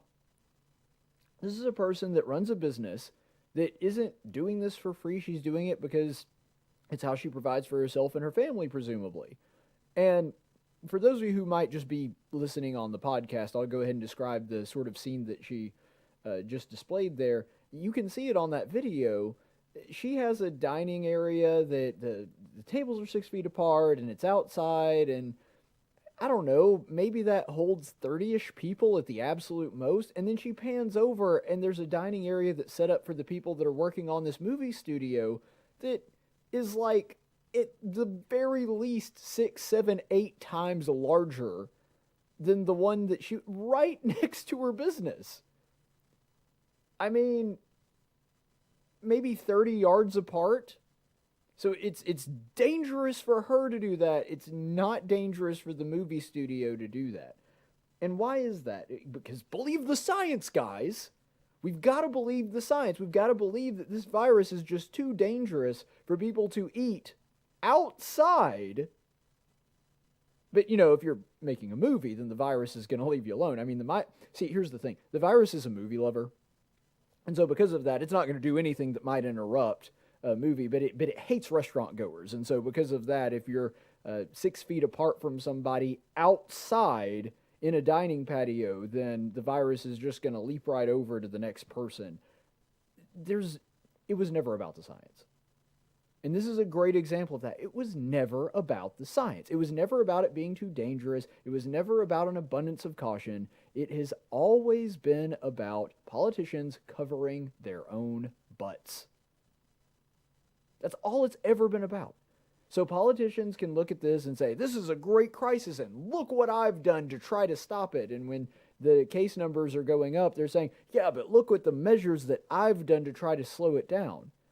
Now, whether or not those measures are actually slowing it down or not, that doesn't seem to be the case if you're looking at states that did have shutdowns versus ones that didn't. We're all seeing basically the same spike, regardless of what the policy is, because the government doesn't control the virus, despite what people will tell you. But that's the point. They're like, believe the science, and if you don't believe it, you hate grandma and want her to die. No, this person just wants to provide for the family. That's really all it comes down to. And you guys are punishing her for something she has no control over. But the movie company, yeah, they can do it. That's fine, because they're an essential business. Look, it is the height of arrogance to assume that you can say what is an essential business and what isn't an essential business. And really, this is the same kind of mentality. This didn't start with the coronavirus. Governments have been doing this forever. It's the same mentality when the banks failed or the auto manufacturers failed, and they were like, well, those guys are too big to fail, so we've got to go in and give them a ton of money from the government and bail them out. No. When my business goes under, you don't show up and bail me out with a bunch of government money. When my old bank here, right in the middle of Alabama, First Community Bank, if it were to go under, you wouldn't be doing that. But when it's Wells Fargo, yeah, we'll write billions of dollars worth in checks to bail them out. It's the same thing. Government favors the big guys and always has. That's why I'm a proponent of small government. Small government favors nobody. Small government, you don't even have the incentive to try and do something like this or try to get government money because it doesn't do that for anyone. I don't want them to bail out the little guys, but I also don't want them to bail out the big guys. But see, this is even worse. And the reason that it's worse, and she actually mentions this in the video, that they haven't given us any money, they haven't given us any relief, is because it's one thing for your stupid business practices to land you in the red. Like if Wells Fargo is doing a whole bunch of dumb business practices that results in them being deep in debt, that's a bad thing, but ultimately that was their fault. When the government mandates that you have to do this bad business practice, in this case shutting down your business for 3 or 4 months, then the government does owe you something. Because just like they can't take your land away from you without compensating, they can't take time away from you either. They can't mandate that you are not allowed to go out and make gain for yourself without recompensing you for that, which is the reason that I say they should just not have a shutdown. Because I don't want the government to bail them out either. I just want people to be able to make a living and run their business the way that they were supposed to from the beginning. That's all I'm asking for. And it is just so heartbreaking to see this woman who, this is a business that she's probably put in a lot of time and effort and money and investment, and she's tried to do what the government asks. She tried to scale the restaurant back. She closed her indoor dining. She's tried to comply every step of the way, and every single time she does, the government just gives her a big middle finger. But right next door to her, because there's a big business that they're too big to fail and they're more important than you, those guys can set up a dining area 6 or 7 times the size of yours because, see, they're big business. Don't give me this crap about Democrats caring about the little guy. I mean, if there was ever a more obvious example of this, then I don't know if one even exists. I mean, this is a small business owner who is pointing literally next door to her own restaurant with a glimmering example of how government cares way more about the big businesses than it does the little guys. Because here's the thing. When all the smoke is cleared, when this virus is over and we return to life as normal, which despite what a lot of people are saying, I think that actually is going to happen, when all of that takes place and the smoke is settled, there will be a ton of businesses that went under. Mostly small businesses. But you know what's going to happen? A lot of other small businesses are going to come in and replace it because that's how a market works. But it doesn't change the fact that even if it winds up being a lot of the same people that just open new businesses elsewhere, it doesn't change the fact that they lost a significant portion of their life and their livelihood to this virus, but the big companies didn't. And the reason that this is such an important point is because to the government bureaucrat that's making these decisions, it just doesn't affect them. Because when that smoke clears, there are going to be restaurants for them. Like I said, new restaurants will open up to replace the old ones. Market demand will take care of that. So it doesn't really matter to the government official. The only person it matters to is the person that spent a significant portion of their life building a business only to have it snatched away from them from people that don't care. You know what would affect those politicians, and especially in a state like California that runs off of the movie industry? You know what would affect them? The movie industry going under. That's what would affect them. And because they see it as something that affects them, we have to protect that. You see, that's their ox that's getting gored, and when that happens, we got to make some exceptions here. If all of a sudden an entire industry tanked, oh, that would hurt a lot of regular people, don't get me wrong. But the reason that they're more concerned about that is, you see, that person, there's a lot more people that are voting that would affect. Small business owners vote too, sure, but the point is they're trying to keep those people happy because they got to protect their phony baloney jobs. That's really all the politician cares about in most of these cases. And that's why it's really no sweat off their back if this woman loses her business. Oh well.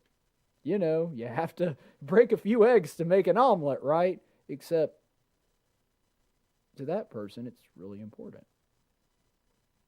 That's what the politicians aren't seeing here. And that's why I say just let people make their own decisions. Look, even in places with no mandatory shutdowns of any kind, this has really affected these people because since the virus is out there, people just tend to naturally not go out as often as they did. And that's okay. That's their decision. Let people make their own decisions. Is the virus still going to hurt businesses even when they do make their own decisions? Yeah, because people will be more cautious. But it won't strangle them.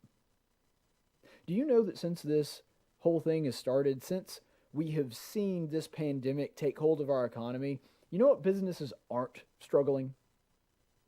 Walmart, Amazon, Zoom, Google, YouTube.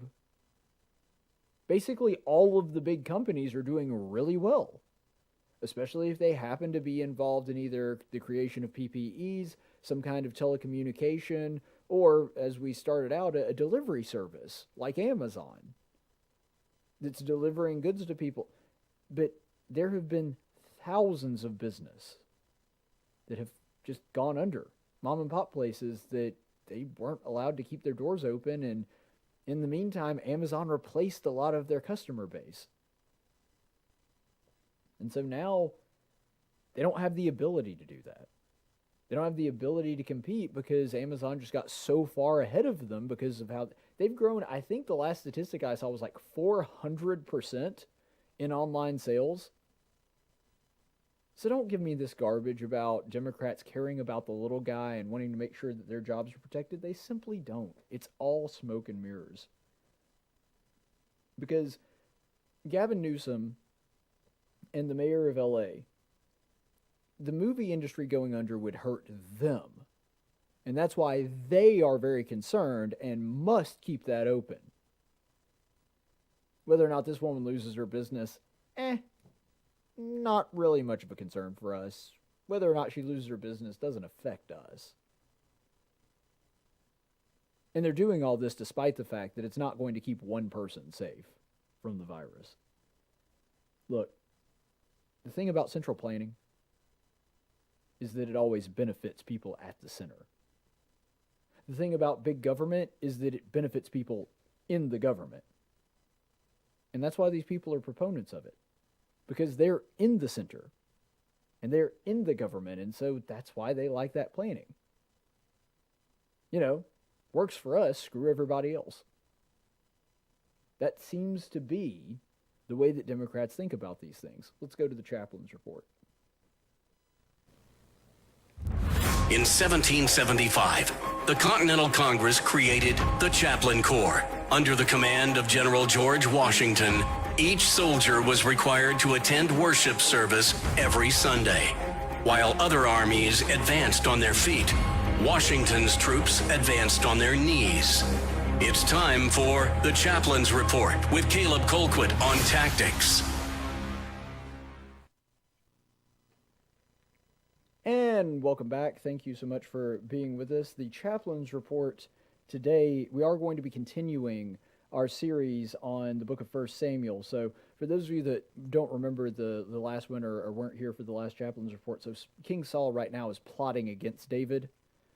And so what's going on here is you're kind of seeing the fallout in the start of this. We've already seen Saul try to take David's life on multiple occasions. And see, up until this point in the story, it's all been kind of covert-ish. I wouldn't say completely covert, but Saul's been kind of trying to kill David, and he's not been real covert about it, but he's still like allowing him to come into the palace or whatever. And so there's this weird like limbo that they're in where Saul can't really decide whether David is an ally or somebody that he wants to kill. And this is kind of the culmination in 1 Samuel 19 verses 11 through 17, where Saul has clearly made his decision by this point, and David he is going to be treating as an enemy from this point forward. So we see right here in that verse, then Saul sent messengers to David's house to watch him in order to put him to death in the morning. But Michal, David's wife, informed him, saying, if you do not save your life tonight, tomorrow you will be put to death. So Michal let David down through a window, and he went and fled and escaped. And Michal took the household idol and laid it on the bed and put a quilt of goat's hair at its head and covered it with clothing. When Saul sent messengers to take David, she said, he is sick. Then Saul sent messengers to see David, saying, bring him up to me on his bed so that I might put him to death. When the messengers entered, behold, the household idol was on the bed with the quilt of goat's hair at its head. So Saul said to Michal, why have you betrayed me like this and let my enemy go so that he has escaped? And Michal said to Saul, he said to me, let me go. Why should I put you to death? There's a couple of really interesting parts of this. The first one that I notice is David, who is seemingly, based on everything that we know about the scripture, someone that is very, very loyal to God and believes in monotheism and very closely follows that. I find it very bizarre that there is a household idol in the house. I don't know if that's like a weird translation thing. I mean, that is the New American Standard Bible, so I assume that is an accurate translation. I don't know if it just says idol and it just means statue, and it could just be a statue of anything, not actually a god. But I find that very, very bizarre. But there's really not a good explanation for that. The Bible doesn't go into any detail as to why that is in David's house or what. So that's something that I find interesting, but there's not really a whole lot of room to talk about it on. The big point of this, I think, is Michal really loves her husband and is willing to put her own life on the line if it means taking care of him. I think that that's actually very impressive. That when all of this happens, she's like, no, David, you need to go now. And maybe the reason she's so adamant about that is because she is Saul's daughter. Maybe she knows his personality a little better than David. Maybe she knows how he is. Maybe she understands that Saul's not playing around and he will kill David if given the opportunity. And because of that, and because she kind of seems to know what kind of man Saul is, I find that, frankly, even more impressive that she decides to defy him and do what she can to save her husband's life. That's a good woman. I mean, by any stretch of the imagination, that is a woman that really loves her husband. And you have to remember that she is living in a time where women were not really seen as equals. She is living in a culture that does value women, certainly more than their paganistic counterparts. But, you couldn't even see the testimony of a woman in court as credible unless she had multiple witnesses. And so, really, I do think that what's going on here is that Michal is just doing absolutely everything she can to make sure her husband stays safe. And that is an admirable quality in a wife, especially when she is willing to defy not just a king, that would be impressive enough, but her king and her own father, whom she is related to. And she's willing to do all that in spite of that because she loves her husband and wants to make sure that he is okay. So, fellas, if you're looking for a mate, find you somebody that loves you like Michal loves David.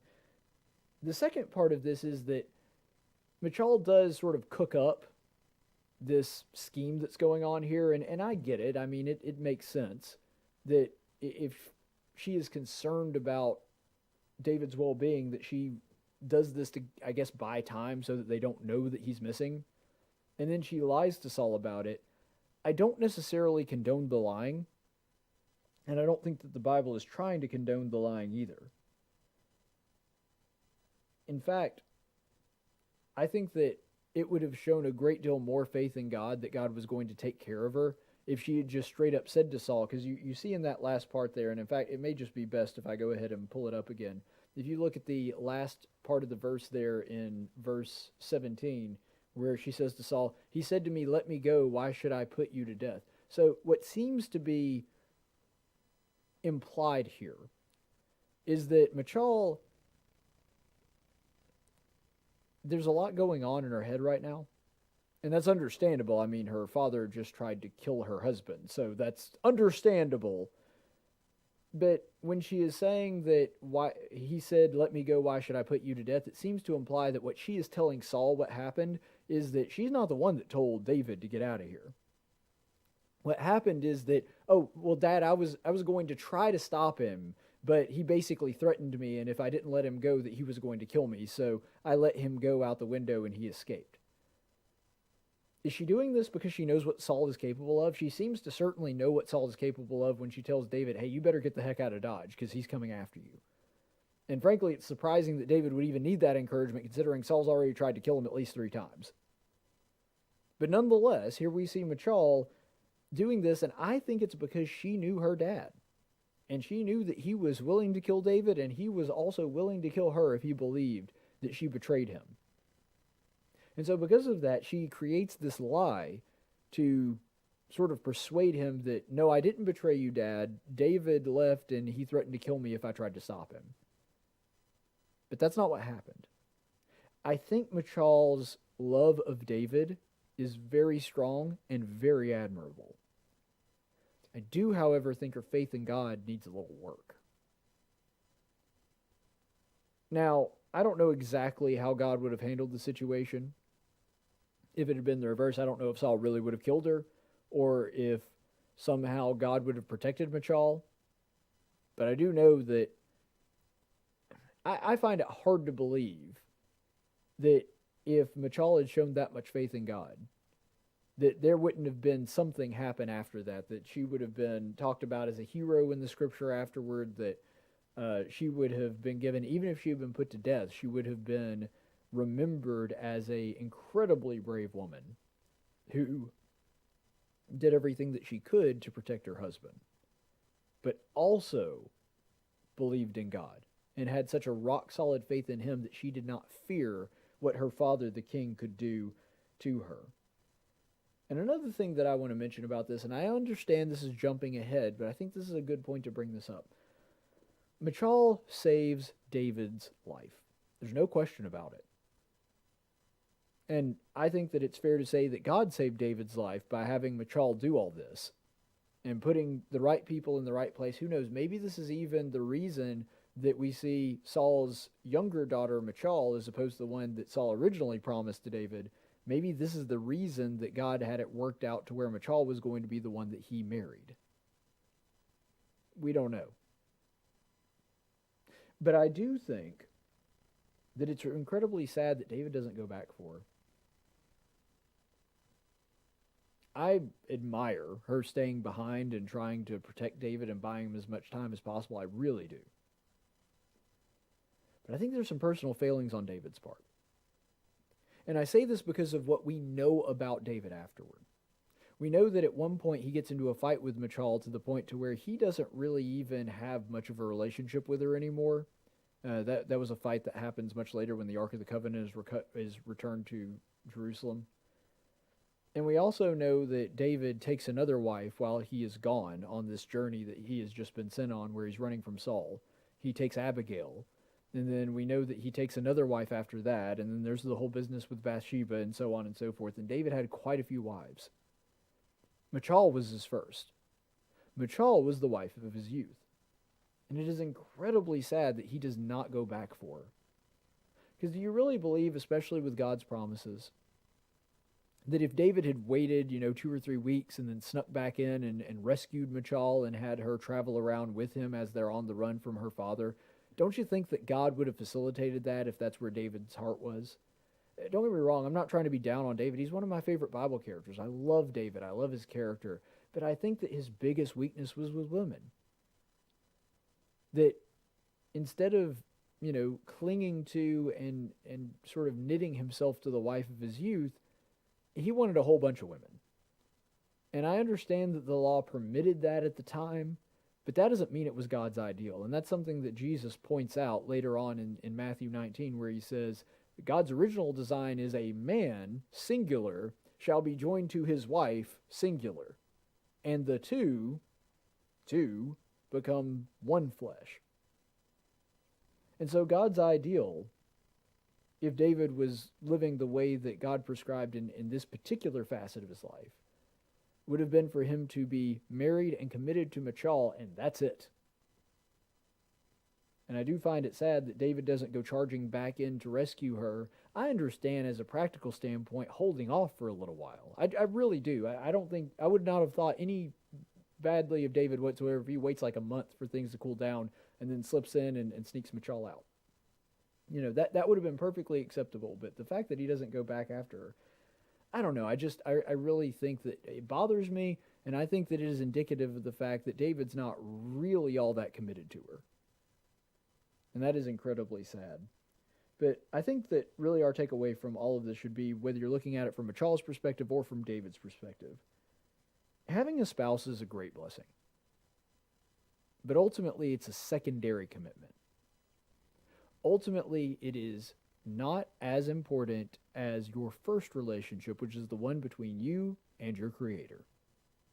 In Michal's case, she really loved David and was willing to go to the nth degree and put herself in danger. But she didn't seem to have enough faith in God, and her relationship with God was not rock solid enough to plainly speak the truth when Saul asked her, to believe that God was going to protect her in that moment. And on the reverse, it seems like David's relationship with God is fairly solid. But ultimately, he fails in one area of his life where it comes to staying married and committed to just one woman, which is what God would have intended. And if that aspect of his relationship had been better, maybe his relationship with God would have been better too. I certainly know that it would have been in the case of Bathsheba. If he had really been committed to one wife and didn't want anybody else and wasn't looking at other people, that would have been a big asset in the biggest mistake of David's life. And so, for those of you that have a spouse, I am glad that is something that the Lord has seen fit to bless you with. And maybe he even will me one day. I don't know. But ultimately, as wonderful a thing as having a really good, godly spouse that helps you get to heaven is, we have to remember that it is a secondary commitment. No commitment on this earth. Father, mother, brother, child, sister, whatever trumps our relationship with Jesus Christ. Stay the course, friends. Tactics is a production of News Radio 1440 and Cumulus Media Montgomery. Opinions expressed on this program are those of the host and do not necessarily reflect the opinions of Cumulus Media or our business partners. Graphics by Jessica Dawson.